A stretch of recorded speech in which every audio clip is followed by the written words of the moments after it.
Hello everyone, welcome to my channel smart study.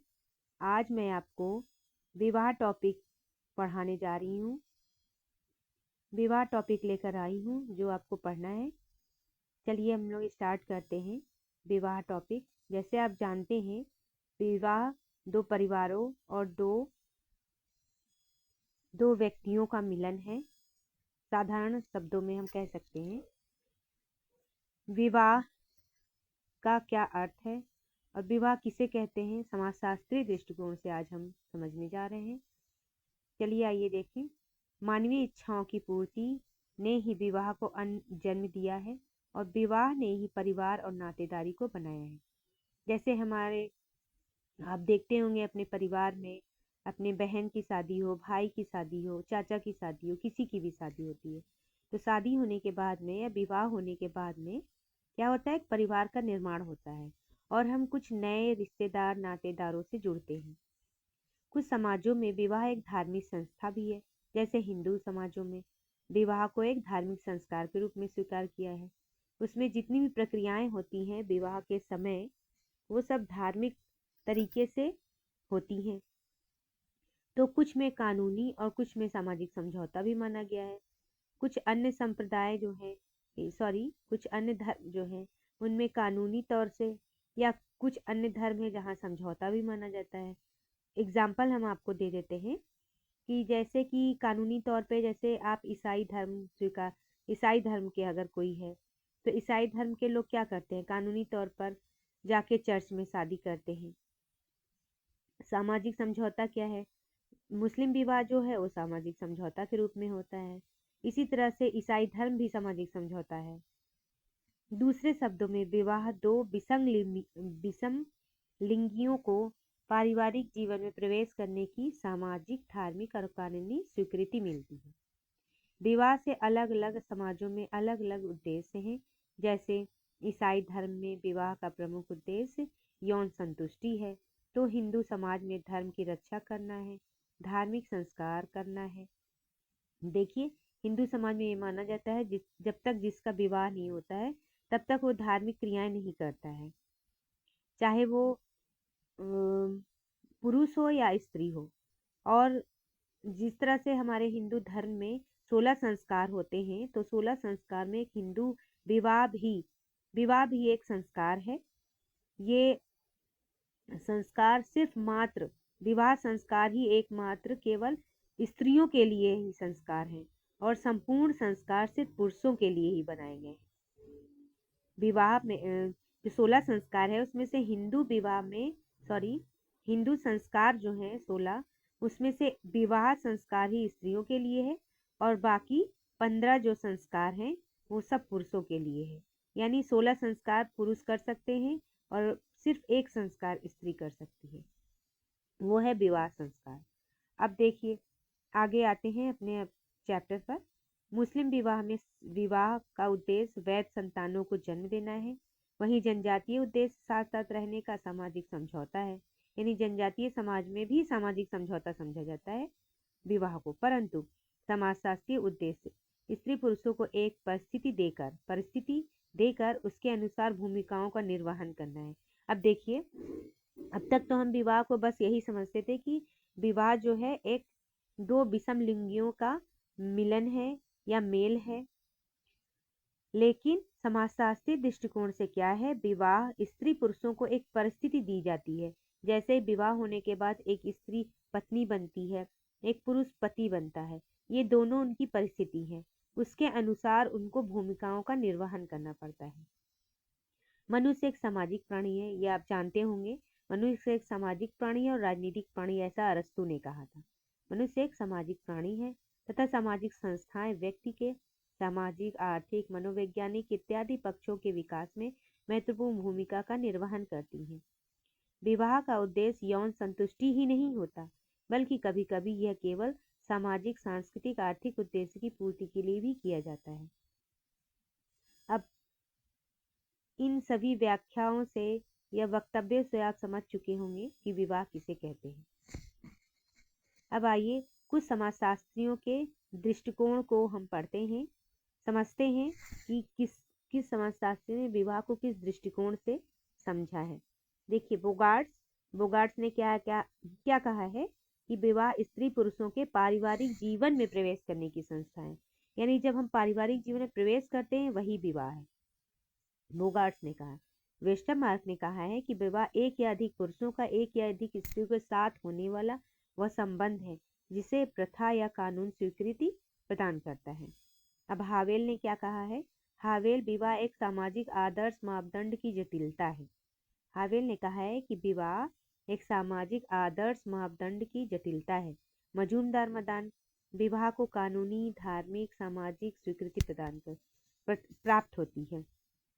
विवाह को एक कानूनी तौर से, धार्मिक तरीके से और सामाजिक तौर पर स्वीकृति प्राप्त हो जाती है। इसके द्वारा दो विभिन्न लिंग के व्यक्तियों को यौन संबंध स्थापित करने की मान्यता प्रदान की जाती है।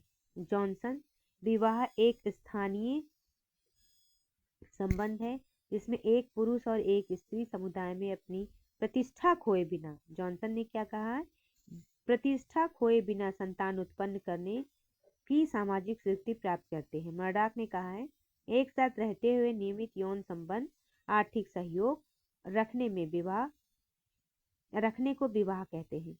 गिलिन और ग्रीन ने, विवाह एक प्रजनन मूलक परिवार की स्थापना के लिए समाज स्वीकृति माध्यम है। विवाह एक प्रजनन मूलक परिवार की स्थापना के लिए समाज के द्वारा स्वीकृति एक माध्यम है, गिलिन ने कहा है। मेलिनोस्की ने क्या कहा है कि विवाह एक संविदा के रूप में परिभाषित किया गया है। ई वेस्टरमार्क ने कहा है कि विवाह की जड़ें परिवार में है, ना कि परिवार की जड़ें विवाह में। मोस्ट इम्पॉर्टेंट ये कथन है बच्चों, इसको आप नोट कर लीजिएगा। विवाह की जड़ें परिवार में है, ना कि परिवार की जड़ें विवाह में। ये जो कथन है वेस्टरमार्क की, कई बार ये कथन पेपर में आए हैं, जिसको आप याद कर लीजिए, अच्छी तरह से इसको नोट कर लीजिए, कहीं पर कॉपी में नोट कर लीजिए। लूसी मेयर, विवाह स्त्री पुरुषों का ऐसा योग है जिसमें स्त्री से जन्मी संतान माता पिता की वैध संतान मानी जाती है। विवाह बच्चों की उत्पत्ति देखभाल हेतु इकरारनामा है। अगेस्ट एंड ग्रोमवजी, विवाह संगी बनकर रहने की सार्वजनिक स्वीकृति तथा कानूनी पंजीकरण है। अगेंस्ट और ग्रोमवजी ने कहा है कि विवाह संगी बनकर रहने की सार्वजनिक स्वीकृति और कानूनी पंजीकरण है। अब आइए देखते हैं कि विवाह की विशेषताएं क्या क्या हैं। विवाह की विशेषताएं क्या क्या है? सबसे पहले तो आप देख लिए हैं, आपने देखा है कि विवाह दो विषम लिंगियों का संबंध है। विवाह एक सार्वभौमिक सामाजिक संस्था। देखिए, विवाह केवल हमारे भारतीय समाज में नहीं पाया जाता है, ये पूरे विश्व में सभी समाजों में विवाह पाया जाता है।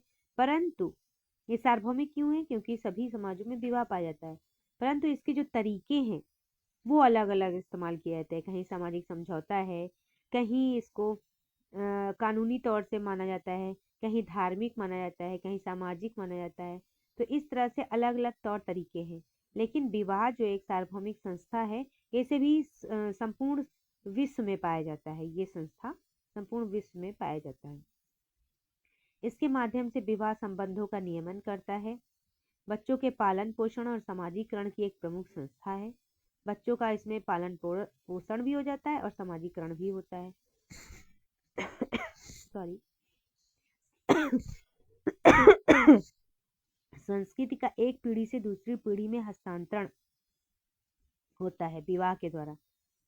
जैसे कि मान लीजिए कि जब विवाह होता है तो हम लोगों की जो संस्कृति होती है उसके विवाह के द्वारा ही इसको एक पीढ़ी से हम दूसरी पीढ़ी में हस्तांतरित करते हैं। जैसे नौ दंपति है, उनके जब बच्चे होंगे तो उनकी जो संस्कृति होगी वो अपने बच्चों को सिखाएंगे। तो इस तरह से संस्कृति का समाजीकरण हो जाता है, बच्चों में संस्कृति का हस्तांतरण हो जाता है और बच्चों को समाजीकरण के माध्यम से उस समाज विशेष की संस्कृति को सिखाई जाती है। विवाह के द्वारा क्या होता है? वैध संतानों को बढ़ावा देना होता है। अगला है कि माता पिता बच्चों नवीन अधिकार, कर्तव्यों, भूमिकाओं को जन्म देता है। विवाह, जैसे कि माता पिता हैं, उनके बच्चों का विवाह हुआ तो वो क्या हो गए, सास हो गए, ससुर हो गए, तो उनके नए कर्तव्य जुड़ गए बहू के प्रति, बेटे के प्रति, और जो बहू बेटे हैं उनके नए कर्तव्य बन गए अपने माता पिता के प्रति। तो इस तरह से बच्चों और माता पिता दोनों के अधिकार, दायित्व और भूमिकाओं का जन्म देना है। अगला, ये धार्मिक और सामाजिक सांस्कृतिक उद्देश्य की पूर्ति करता है। विवाह जो है एक धार्मिक, सामाजिक, सांस्कृतिक उद्देश्य की पूर्ति करता है। विवाह का अब उद्देश्य क्या है, देखिए मैं आगे टॉपिक जो बता रही हूँ, पीछे वाले टॉपिक आप फिर से रिपीट कर लेंगे तो आपको अच्छी तरह से और आ जाएगा। चलिए पहले ये टॉपिक ख़त्म कर लेते हैं, उसके बाद फिर मैं रिपीट करके आप लोगों को फिर से रिवाइज करवा दूंगी, जिससे कि आप लोग इसी पीरियड में याद कर लेंगे। बाद में याद करने की ज़रूरत आपको नहीं होगी। आइए देखते हैं। फिर अब तक हम लोगों ने समझा विवाह का अर्थ क्या है, विवाह किसे कहते हैं, कितने समाजशास्त्र में विवाह को अलग अलग अपने दृष्टिकोण से समझाया है, फिर विवाह की विशेषताएं क्या क्या हैं, अब तक हम लोगों ने जाना। अब हमें देखना है कि विवाह के उद्देश्य क्या क्या है। विवाह ही परिवार की आधारशिला है और परिवार में ही बच्चों का समाजीकरण, पालन पोषण होता है। समाज की निरंतरता विवाह और परिवार से ही संभव है। देखिए समाज तभी आगे बढ़ पाता है जब विवाह होता है, यानी विवाह होता है तो नई पीढ़ियों का जन्म होता है, पुरानी पीढ़ियों का अंत होता है, फिर आगे बच्चे होते हैं, फिर उनके बच्चे होते हैं। तो इस तरह से एक निरंतरता बनी रहती है समाज में। और परिवार से भी, परिवार जो होता है, इस तरह परिवार आगे बढ़ता रहता है, बनता रहता है और समाज निरंतर चलता रहता है। तो इस तरह से समाज की जो निरंतरता है वो विवाह और परिवार से ही संभव हो सकता है। अब आइए देखते हैं मर्डाक। मर्डाक एक ऐसे समाजशास्त्री हैं जिन्होंने 250 समाजों का तुलनात्मक अध्ययन करके विवाह के 3 उद्देश्य को ढूंढ कर निकाला है। नंबर 1, यौन संतुष्टि। विवाह के द्वारा यौन संतुष्टि होती है, विवाह से ही आर्थिक सहयोग मिलता है और बच्चों का पालन पोषण होता है, समाजीकरण होता है। गिलिन और गिलिन ने 5 उद्देश्य बताए हैं। यौन संबंधों का नियमन होता है, संतान उत्पत्ति होती है, आर्थिक सहयोग मिलता है, भावनात्मक संबंध एवं वंश नातेदारी की स्थापना होती है। जिस हम वंश में हैं या जिस नातेदारी में हैं उसकी नींव हम लोग रखते हैं विवाह के द्वारा। विवाह होती है तो उनकी नींव रखते हैं।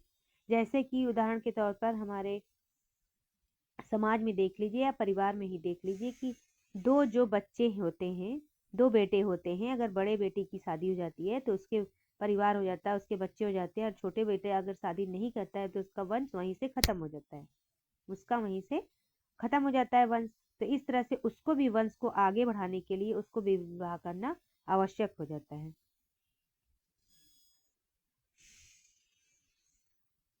इस तरह से विवाह के द्वारा हमारे भावनात्मक संबंध बनते हैं और वंश नातेदारी की स्थापना भी विवाह के द्वारा होती है।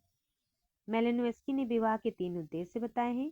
क्या क्या बताए हैं? प्राणशास्त्रीय उद्देश्य, सांस्कृतिक उद्देश्य और मनोवैज्ञानिक उद्देश्य। उन्होंने बताया कि प्राणशास्त्रीय उद्देश्यों में मेलिनोव्स्की ने क्या क्या बताया है कि प्राणशास्त्रीय जो हमारे उद्देश्य हैं, जो हमारे शारीरिक संबंध से संबंधित शारीरिक उद्देश्य है उसकी पूर्ति होती है। सांस्कृतिक उद्देश्य क्या क्या है?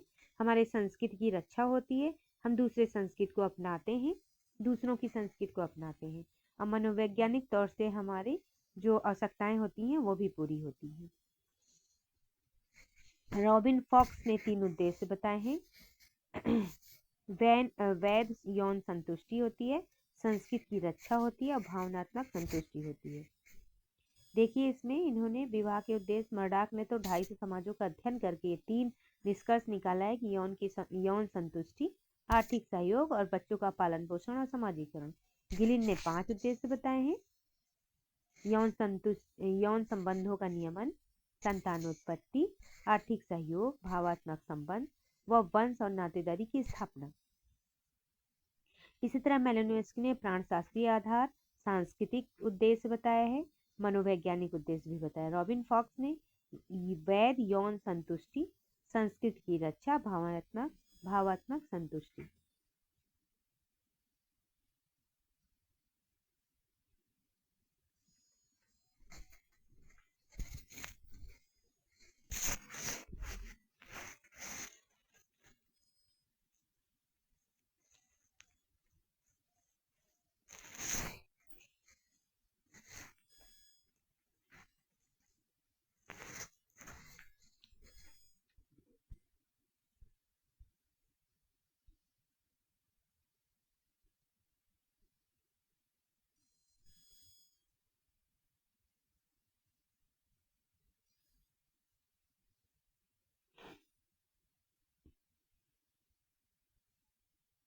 अब आइए, अब हम देखते हैं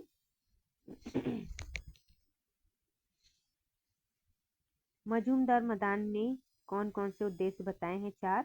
घर की स्थापना, घर की स्थापना और लैंगिक संबंधों में प्रवेश, प्रजनन और बच्चों का पालन पोषण बताए हैं मजूमदार मदान ने। फिर मजूमदार मदान ने उद्देश्यों की चर्चा करते हुए लिखा है कि विवाह से व्यक्तिगत स्तर पर या शारीरिक स्तर पर यौन संतुष्टि और मनोवैज्ञानिक स्तर पर संतान प्राप्त करना, सामाजिक स्तर पर पद की प्राप्ति होती है।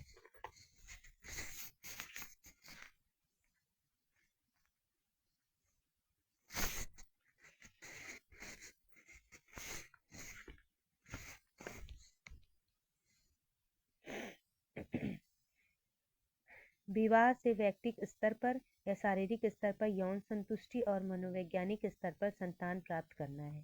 सामाजिक स्तर पर पद की प्राप्ति होती है, एक पद मिल जाता है।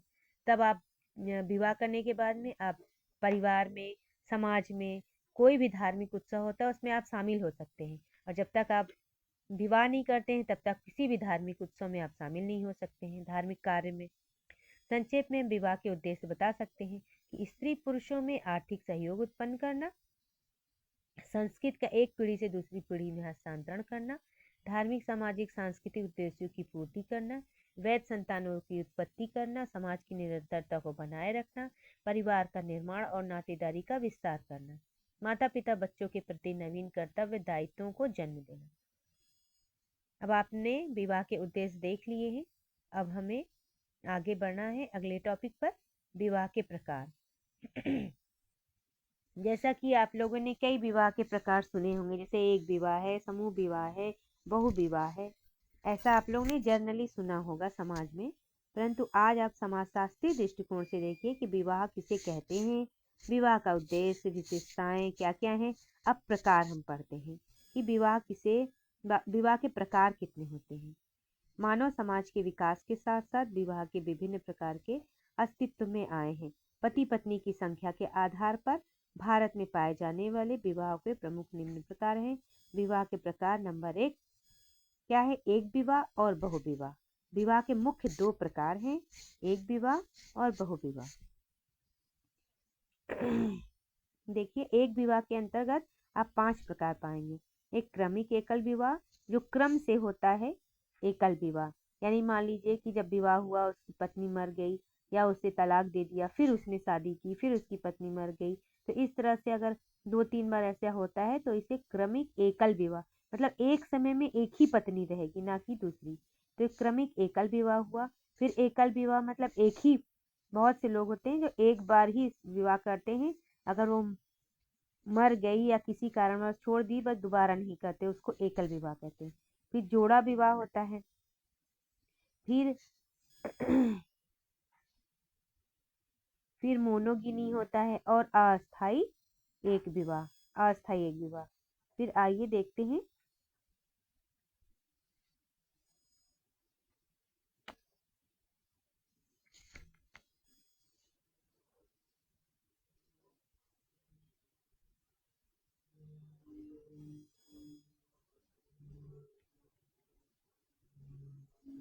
एकल विवाह के बाद आते हैं बहु विवाह पर। बहु विवाह में 2 प्रकार के बहु विवाह होते हैं, एक बहुपति विवाह, एक बहुपत्नी विवाह। अब बहुपति विवाह के अंतर्गत फिर 2 प्रकार के विवाह आते हैं, एक भातृक बहुपति विवाह, एक अभातृक बहुपति विवाह। आपने महाभारत काल में देखा होगा, जो पांडवों का विवाह हुआ था, पांडवों का जो विवाह हुआ तो भातृक बहुपति विवाह हुआ था। और इसी तरह से अभातृक, जो भाई नहीं होते हैं, वो बहुपति विवाह, उसे अभातृक, जो भाई नहीं होते हैं। अगला है बहुपत्नी विवाह। एक सीमित बहुपत्नी विवाह होता है, एक असीमित बहुपत्नी विवाह होता है। फिर बहुपत्नी विवाह हुआ, बहुपति विवाह हुआ। अब द्विपत्नी विवाह, कुछ लोग 2 पत्नी रखते हैं तो 2 पत्नी विवाह हो गया। और समूह विवाह भी कई प्रकार के होता है। जैसे मान लीजिए कि एक समूह में सभी लड़के भाई हैं, एक समूह में सभी लड़कियां बहन हैं, तो वो आपस में विवाह होता है, वो समूह विवाह हो गया। और एक विवाह होता है जो आपस में भाई बहन नहीं होते हैं, तो इस तरह का भी समूह विवाह होता है। अब एक विवाह किसे कहते हैं? एक विवाह, विवाह का स्वरूप है जिसमें किसी समूह में कोई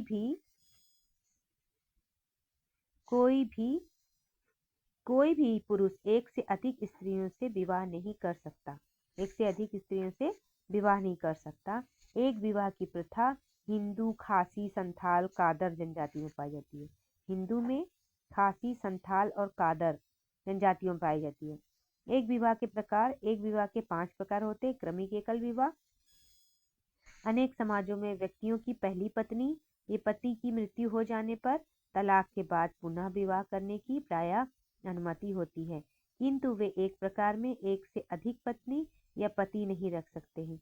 इस तरह से विवाह को क्रमिक एकल विवाह कहा जाता है। पश्चिमी समाजों में इस प्रकार की प्रथा प्रचलित है। अब देखिए एकल विवाह, जिन समाजों में पुनः विवाह मान्य नहीं होता है उनमें केवल एक ही विवाह होता है। अभी आपको ऊपर मैंने बताया है कि जैसे कि मान लीजिए बहुत से समाजों में एक ही बार विवाह किया जाता है। अगर पत्नी मर गई, पति मर गया तो वो दोबारा विवाह नहीं कर सकते। अधिकांशतः उच्च वर्गीय हिंदू महिलाओं को विधवा पुनर्विवाह अधिनियम 1856 लागू होने से पहले केवल एक विवाह प्रथा का प्रचलन रखना पड़ता था, क्योंकि इस अधिनियम के लागू होने के पहले विधवाओं को पुनर्विवाह की अनुमति नहीं दी जाती थी। जोड़ा विवाह, यह विवाह स्थायी संबंधों पर आधारित होता है। इसमें पति पत्नी की स्थिति समान होती है। अगला है मोनोगैमी। इस तरह के विवाह के अधिनियम में एक पुरुष एक स्त्री से विवाह करता है, लेकिन इस प्रकार के विवाह की सबसे बड़ी विशेषता यह है कि इसमें पुरुष अपने परिवार की अन्य विवाहित स्त्रियों के साथ यौन संबंध स्थापित कर सकता है। मोनोगिनी विवाह में यह प्रथा पॉलिनेशिया समाज में प्रचलित है। मोनोगिनी विवाह पॉलिनेशिया समाजों में प्रचलित है।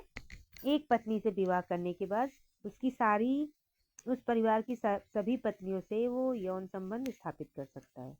अस्थायी एक विवाह, विवाह का यह स्वरूप संबंधों की अस्थिरता पर आधारित होता है। इसमें भी एक पुरुष एक स्त्री से विवाह करता है, लेकिन इस तरह के विवाह की सबसे बड़ी विशेषता यह है कि स्त्री परिवार के अन्य सदस्यों के साथ भी यौन संबंध अस्थायी और स्थायी रूप से स्थापित कर सकती है। पॉलिनेशियाई समाज में भाई बहनों के बीच यह विवाह पाया जाता है। अब एक विवाह होने के क्या कारण है? देखिए, एक विवाह जो है समाज में स्त्रियों और पुरुषों की संख्या का समान होना है। जिस समाज में स्त्रियों पुरुषों की संख्या समान होती है वहां पर एक विवाह पाया जाता है, और जहाँ असमान होती है, मान लीजिए पुरुषों की संख्या अधिक है, स्त्रियों की कम है, तो क्या होगा? वहाँ बहुपति विवाह होगा। और स्त्रियों की संख्या अधिक है और पुरुषों की कम, तो वहाँ बहुपत्नी विवाह होगा। इसी तरह से एक विवाह का कारण क्या है? यहाँ जिस भी समाज में स्त्री पुरुषों की समान स्थिति होगी। पारिवारिक संघर्ष और तनाव से बचाव। आर्थिक कारक दाम्पत्य जीवन में दूसरों का आना स्वीकार नहीं है। दाम्पत्य जीवन में दूसरों का आना स्वीकार नहीं है। अगला है हिंदू विवाह अधिनियम 1955 द्वारा एक विवाह ही अनिवार्य रूप से लागू है। एक विवाह से अब हमारे लाभ क्या होते हैं? एक विवाह के निम्न लाभ है। सर्वश्रेष्ठ विवाह, पति पत्नी व्यक्तिगत रूप से बच्चों के प्रति जिम्मेदार होते हैं। स्त्री पुरुषों का आपसी सहयोग बना रहता है। स्त्रियों की स्थिति ऊंची हो जाती है। बच्चों की संख्या में भी कमी रहती है। एक विवाह से ये लाभ है, क्योंकि स्त्रियों की अगर एक पत्नी रहेगी तो उसकी स्थिति ऊंची रहेगी। बहुपत्नी रहेगी तो पति किसी भी पत्नी को अधिक महत्व देगा, उसकी स्थिति ऊंची होगी, चाहे वो छोटी हो या बड़ी। तो इस तरह से एक विवाह से सबसे बड़ा लाभ क्या है? स्त्रियों की स्थिति ऊंची रहती है, स्त्री पुरुषों का आपसी सहयोग बना रहता है, बच्चों की संख्या में कमी रहती है, पति पत्नी मानसिक तनाव व संघर्ष से दूर रहते हैं। बहुपत्नी या बहुपति विवाह में मानसिक तनाव बहुत होते हैं। एक विवाह के दोष क्या क्या हैं? एक विवाह के कारण कभी कभी यौन अनैतिकता में वृद्धि हो जाती है और भ्रष्टाचार बढ़ता है। इस विवाह से यौन संबंध स्थापित करने के अवसर बढ़ जाते हैं। यौन संबंधों की छूट के अभाव से यौन अपराधों में भी वृद्धि होती है। एक विवाह की इन दोषों की तुलना में लाभ अधिक है, इसलिए वर्तमान में विश्व के सभी देशों में लगभग एक विवाह प्रथा पर अधिक बल दिया जाने लगा। महत्वपूर्ण तथ्य क्या है? उद्विकासी सिद्धांत के अनुसार एक विवाह ही प्रथा सबसे बड़ी नवीन और आधुनिक प्रथा है। वेस्टरमार्क मार्ग ने एक विवाह को ही विवाह का आदि स्वरूप माना है। मेलिनोव्स्की के अनुसार एक विवाह ही विवाह का सच्चा स्वरूप है, रहा था और रहेगा। बहुविवाह बहुविवाह बहुविवाह एक ऐसा विवाह है जिसमें एक पुरुष या स्त्री का एक से अधिक स्त्रियों या पुरुषों के साथ वैवाहिक संबंध स्थापित होता है। मर्डॉक ने 250 समाजों का अध्ययन करके पता लगाया है कि 50% से अधिक समाजों में बहुविवाह पाया जाता है। बहुविवाह के प्रकार बहुविवाह के प्रमुख 4 प्रकार पाए जाते हैं: बहुपत्नी विवाह, बहुपति विवाह, बहुद्विपत्नी विवाह और समूह विवाह। इस प्रकार संक्षेप में वर्णन निम्नलिखित है कि बहुपत्नी विवाह एक समय में एक से अधिक स्त्रियों से विवाह करने को बहुपत्नी विवाह कहते हैं। नंबर 1, सीमित बहुपत्नी विवाह। इसमें पत्नियों की संख्या सीमित होती है। और असीमित बहुपत्नी विवाह, इसमें पत्नियों की संख्या बहुत ज़्यादा होती है या असीमित होती है, मतलब जिसकी कोई सीमा ना हो। बहुपत्नी विवाह के कारण क्या है? इस्लाम में एक साथ 4 पत्नियों को रखने का प्रावधान है। यह आप सब जानते होंगे। इस्लाम धर्म में यह विवाह कुछ जनजातियों जैसे नागा है, गोंड है, बेंगा है, टोडा, हो, लुशाई तथा मध्य प्रदेश की प्रोटो ऑस्ट्रेलाइड जनजातियों में भी पाया जाता है। जनजातियों में इस प्रकार का विवाह अधिक उत्तम श्रम विभाजन के लिए जाना जाता है। उदाहरण स्वरूप प्रोटो ऑस्ट्रेलाइड प्रजाति स्त्रियों की संख्या में अधिकता, पुरुषों की यौन इच्छाओं में अधिकता, आर्थिक आवश्यकताओं की पूर्ति, अधिक पत्नियों का सामाजिक प्रतिष्ठा का सूचक होना। यानी कुछ समाजों में पत्नियां अधिक होंगी तो वो सम्मान की सूचक होंगी। बताइए कैसे कैसे समाज हैं। अधिक पत्नियां होने से प्रतिष्ठा भी बढ़ जाती है कि हम इतनी ये पत्नियां रख सकते हैं। चलिए आइए, पुत्र का होना आवश्यक है। बहुपत्नी विवाह से लाभ क्या? बहुपत्नी विवाह के कारण कामी पुरुषों की यौन इच्छाओं की पूर्ति परिवार में ही पूरी हो जाती है, इसलिए समाज में भ्रष्टाचार, अनैतिकता में वृद्धि नहीं होती है।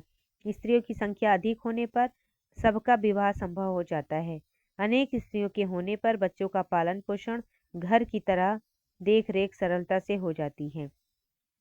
बहुपत्नी विवाह समाज के अधिकांश धनी और समृद्ध लोगों में पाया जाता है, अतः ऐसे विवाह से उत्पन्न संतानें शारीरिक मानसिक दृष्टि से सुदृढ़ होती हैं।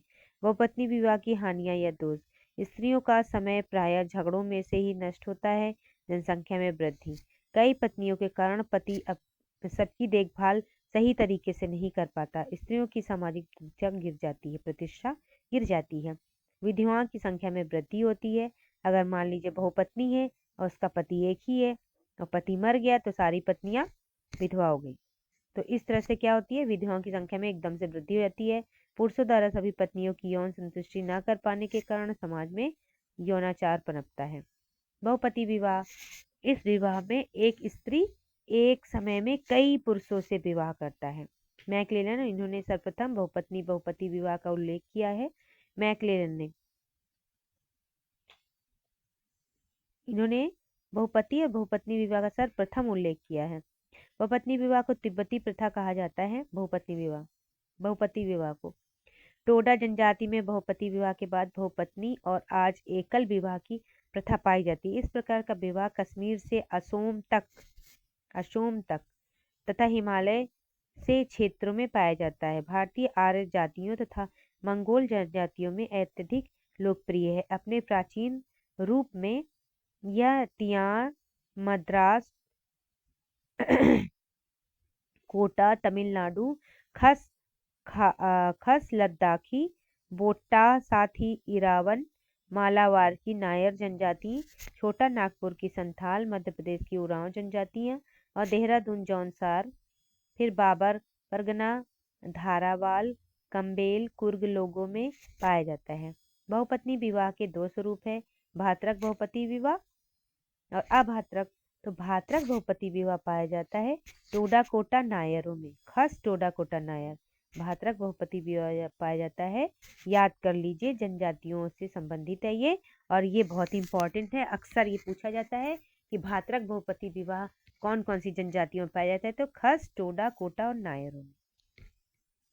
इनमें 2 या 2 से अधिक भाई मिलकर किसी भी एक स्त्री से विवाह करते हैं और सबसे बड़ा भाई किसी स्त्री से विवाह करता है और अन्य भाई स्वतः ही उस स्त्री के पति बन जाते हैं। खस लोगों में सबसे बड़ा भाई ही विवाह करके पत्नी लाता है और शेष भाई उसी स्त्री के पति बन जाते हैं और इसमें संतान का निर्धारण उच्चता से के क्रम में होता है। टोडा जनजाति में संतान निर्धारण के लिए एक सांस्कृतिक परीक्षण होता है जिसमें पत्नी गर्भवती होती है, तब सभी भाइयों में से कोई भी भाई पत्नी को 5वें माह में एक तीर धनुष भेंट करता है तो वही उससे बच्चे का पिता माना जाता है। इस संस्कार को पुरसुत पिमी संस्कार भी कहते हैं। ये टोडा जनजाति में पाया जाता है पुरसुत पिमी संस्कार। इसमें 5वें माह में एक तीर धनुष भेंट किया जाता है। कोई भी भाई भेंट करे तो माना जाता है कि ये उसका पिता है। अभात्रक बहुपति विवाह, इस प्रकार के विवाह के पति परस्पर भाई नहीं होते हैं। स्त्री बारी बारी से समान अवधि के लिए प्रत्येक पति के पास रहती है। ये प्रथा टोडा पितृसत्तात्मक अभात्रक बहुपति विवाह या नायरे मात्र सत्तात्मक अभात्रक बहुपति विवाह में पाई जाती है। बहुपति विवाह के कारण क्या क्या है?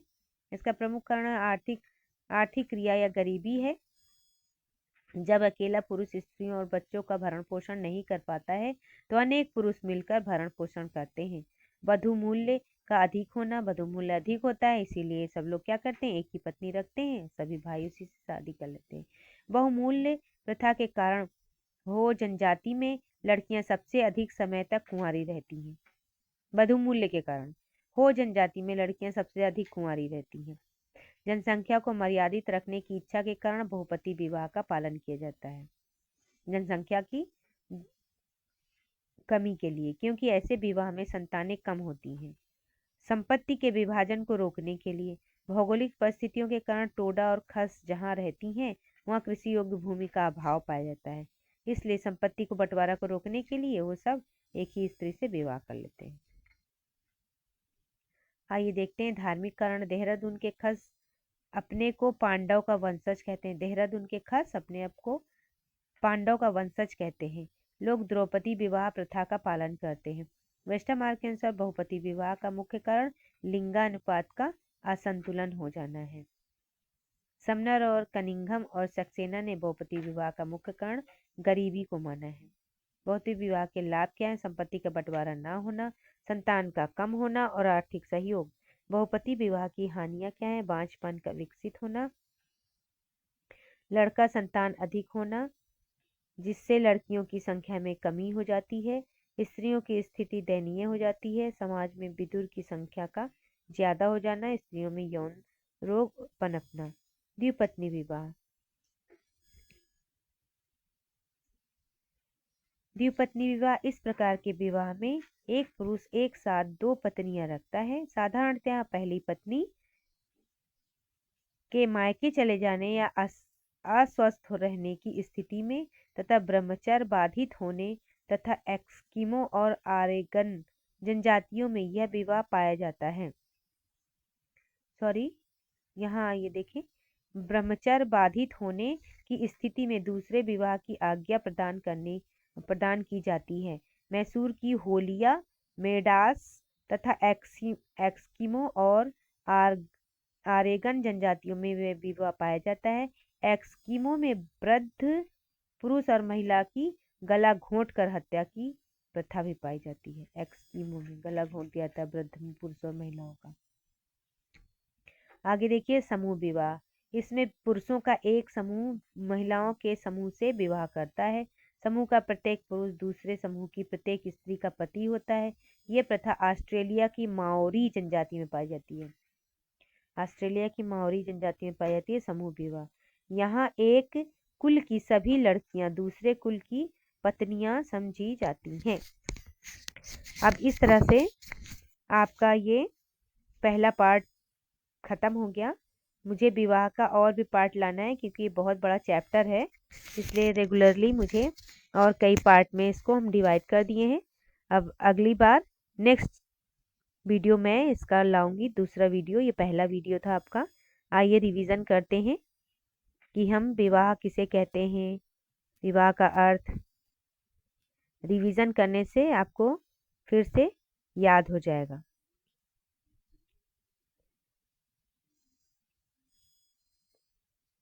सरसरी तौर पर फिर से देख लेते हैं कि यौन संतुष्टि, बच्चों का पालन पोषण, ये सब विवाह का उद्देश्य है। परिभाषा तो आप पढ़ ही लिए होंगे। बोगार्ट्स ने स्त्री पुरुषों के पारिवारिक जीवन में प्रवेश करने की संस्था। देखिए बहुत सी परिभाषाएं ऐसी होती हैं जिसको याद करना बहुत कठिन होता है। आपको मैं पहले वीडियो में बता चुकी हूँ कि समाजशास्त्र में परिभाषाएं, बुक्स और कथन ये सब ज़्यादा पूछी जाती हैं। तो इसलिए आपको कथन, बुक्स और परिभाषाओं के जो मेन पॉइंट हैं, जो इसकी मेन विशेषताएं हैं, बस उसको, उन शब्दों को आप पकड़ के रखिए। उन शब्दों को जब आप पकड़ लेंगे तो परिभाषा को पहचानना और आसान हो जाएगा। जैसे बोगार्ट्स ने क्या कहा है कि इस विवाह किसे कहते हैं कि स्त्री पुरुषों के पारिवारिक जीवन में प्रवेश करने का करने की संस्था है। अब यहाँ अंडरलाइन आप कर लीजिए कि पारिवारिक जीवन में प्रवेश करने की संस्था का है बोगार्ट्स ने। फिर वेस्टरमार्क ने क्या कहा है, विवाह एक या अधिक पुरुषों का एक या अधिक स्त्रियों के साथ होने वाला संबंध जिसे प्रथा और कानून स्वीकृति प्रदान करता है, इसे विवाह कहते हैं। इस तरह हावेल ने भी किया है कि सामाजिक आदर्श मापदंडों की जटिलता कहा है विवाह को। मजूमदार ने कानूनी, धार्मिक और सामाजिक स्वीकृति प्रदान करने की बात कही है। जॉनसन ने क्या कहा है कि समुदाय में अपनी प्रतिष्ठा को खोए बिना। ये मेन पॉइंट जो है, जो सभी थिंकरों के अलग अलग विशेषताएं उन्होंने बताई हैं अपने अपने परिभाषाओं में, उन विशेषताओं को आप अंडरलाइन कर लीजिए, कहीं नोट कर लीजिए। इससे आपको आसान होगा याद करने में, बहुत आसानी हो जाएगी। आप बस मेन पॉइंट कि जॉनसन ने क्या कहा है, समुदाय में अपनी प्रतिष्ठा को खोए बिना संतान उत्पन्न करने की सामाजिक स्वीकृति प्राप्त होती है। तो इसी तरह से जैसे मर्डाक ने क्या क्या कहा है, नियमित यौन संबंध और आर्थिक सहयोग। इस तरह मेलानोव्स्की ने कहा है कि विवाह एक संविदा के रूप में है। संविदा मतलब समझौता है। वेस्टरमार्क ने क्या है कि परिवार की जड़ें, विवाह की जड़ें परिवार में होती हैं, ना कि परिवार की जड़ें विवाह में। ये तो बहुत आसान है, याद हो जाएगा आपको ऐसे ही सुनते ही। लूसी मेयर, विवाह स्त्री पुरुषों का एक ऐसा योग है जिसमें स्त्री से जन्मी संतान माता पिता की वैध संतान मानी जाती है। तो आप यहाँ से केवल अंडरलाइन कर लेंगे कि माता पिता की वैध संतान मानी जाती है, ऐसा कहा है लूसी मेयर ने। आगे देखिए, अगेस्ट और ग्रोव जी ने क्या कहा है कि संगी बनकर रहने की सार्वजनिक स्वीकृति। बस आप यहाँ से अंडरलाइन कर लेंगे कि संगी बनकर रहने की सार्वजनिक स्वीकृति, बस आपको याद हो जाएगा। 2 बार पढ़ेंगे बस ये याद हो जाएगा। अब इनकी विशेषताएं तो आप जान ही गए होंगे। विषम लिंगियों का संबंध, सार्वभौमिक संस्था है, पालन पोषण, समाजीकरण, संस्कृत का एक पीढ़ी से दूसरी में हस्तांतरण, वैध संतानों की उत्पत्ति करना, माता पिता बच्चों को नवीन अधिकारों, दायित्वों और भूमिकाओं से जोड़ना, या नए भूमिकाएं जन्म लेती हैं, ये सब। फिर आगे उद्देश्य देखते हैं। मर्डाक ने 250 समाजों का अध्ययन किया, ऐसा आपने देखा था, लेकिन उनके 3 मुख्य उद्देश्य उन्होंने बताए कि यौन संतुष्टि, आर्थिक सहयोग और पालन पोषण, बच्चों का पालन पोषण, समाजीकरण। गिलिन ने 5 उद्देश्य बताए हैं, यही 3 सामने हैं। उसके बाद गिलिन ने 2 और जोड़ दिए हैं, उसमें भावात्मक संबंध और नातेदारी स्थापना किया है उन्होंने। देखिए उन्होंने भी, आप देखिए कि मर्डाक और गिलिन के परिभाषाओं में बस 2 परिभाषा एक्स्ट्रा गिलिन ने दे दी है, जैसे यौन संबंधों का नियमन है, संतानोत्पत्ति, आर्थिक सहयोग, यही सेम मर्डाक ने कहा है। लेकिन गिलिन ने 2 और जोड़ा है, क्या, भावनात्मक संबंध और नातेदारी, बस इतना ही केवल। मेलानोव्स्की ने क्या 3 उद्देश्य, प्राणशास्त्रीय हैं, सांस्कृतिक, मनोवैज्ञानिक, ये भी ज्यादा कठिन नहीं है, आप लोगों को याद हो जाएगा। रॉबिन फॉक्स ने क्या है, वैध यौन संतुष्टि, संस्कृति की रक्षा करना है, अब भावात्मक संतुष्टि है। मजूमदार ने क्या कहा, घर की स्थापना करना, लैंगिक संबंधों में प्रवेश करना, प्रजनन, बच्चों का पालन पोषण। बस इनके शब्दों में हेरफेर है, लेकिन सभी लगभग कई समाजशास्त्री ऐसे हैं कि सेम परिभाषा देते हैं। मजूमदार मदान ने उद्देश्य की चर्चा करते हुए कहा है कि व्यक्तिगत स्तर पर, शारीरिक स्तर पर यौन संतुष्टि, मनोवैज्ञानिक स्तर पर संतान प्राप्त करना। देखिए व्यक्तिगत स्तर पर शारीरिक संतुष्टि होती है विवाह से, मनोवैज्ञानिक तौर पे हमारे संतान हो गए, हम भी माँ बाप बन गए, सामाजिक स्तर पर पद की प्राप्ति हो जाती है। इस तरह से मजूमदार मदान ने कहा है। विवाह के उद्देश्य देखते हुए प्रकार। एक विवाह। विवाह के प्रकार नंबर 1 है एक विवाह और बहुविवाह। एक विवाह में 5 प्रकार के विवाह होते हैं। क्रमिक एकल विवाह, जोड़ा विवाह, मोनोगिनी अस्थायी विवाह। और इसमें बहुविवाह में बहुपति, बहुपत्नी, द्विपत्नी और समूह विवाह। बहुपति, बहुपत्नी, द्विविवाह और समूह विवाह। बहुपति में भात्रक और अभात्रक, बहुपत्नी में सीमित, असीमित, द्वितीय और समूह विवाह।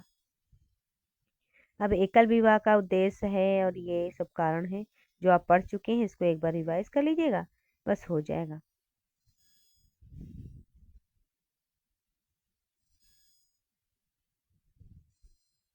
कुछ कथन महत्वपूर्ण है जिसको आप जरूर, इम्पोर्टेंट बहुत है, जिसको आप जरूर नोट डाउन कर लीजिएगा। विकासीय सिद्धांत के अनुसार एक विवाही प्रथा सबसे नवीन और प्राचीन और नवीन और आधुनिक प्रथा है। वेस्टरमार्क एक विवाह को ही विवाह का आदि स्वरूप कहा है। मेलिनस्की के अनुसार एक विवाही विवाह का सच्चा स्वरूप है, रहा था और रहेगा। इस तरह से आप विवाह का ये पहला पार्ट पूरा हुआ। अब नेक्स्ट आपकी अगली वीडियो डालूंगी मैं विवाह से संबंधित, जो कई पार्ट में होगा, शायद 3 या 4 पार्ट में आपका विवाह कंप्लीट हो जाए। फिर मैं अगला नेक्स्ट वीडियो लाऊंगी। आप लोग मेरी वीडियो को कमेंट करिए कैसा वीडियो लगा, शेयर कीजिए, सब्सक्राइब कीजिए और बेल बटन को दबाइए और अपने कमेंट भी लिखिए कि आपको ये वीडियो कैसा लगा और वीडियो में क्या क्या और चाहिए आप लोगों को कौन सी न्यू टॉपिक चाहिए, ये भी आप बता देंगे। और वीडियो की क्वालिटी कैसी लगी, कैसी वीडियो है, इन सब के बारे में बताइएगा। Thank you so much.